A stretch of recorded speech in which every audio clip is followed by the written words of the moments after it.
Watter een van die volgende stowwe kan as 'n elektrolyt gebruik word?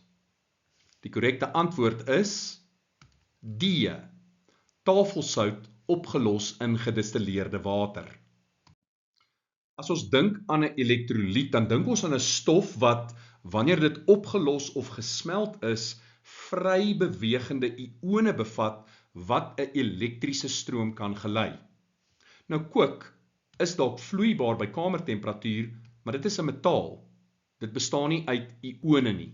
En net so gesmelte koper. Weereens, dit is wel vloeibaar, maar daar is nie enige ione wat elektrisiteit kan gelei nie.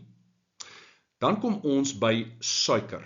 Nou suiker is 'n kovalente verbinding. Dit gaan nie in ione dissosieer wanneer dit oplos nie.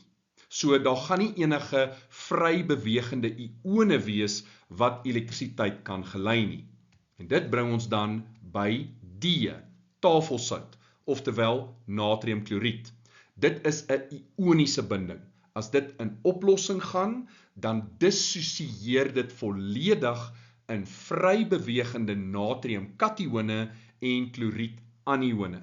En dit gaan die oplossing in staat stel om 'n elektriese stroom te gelei.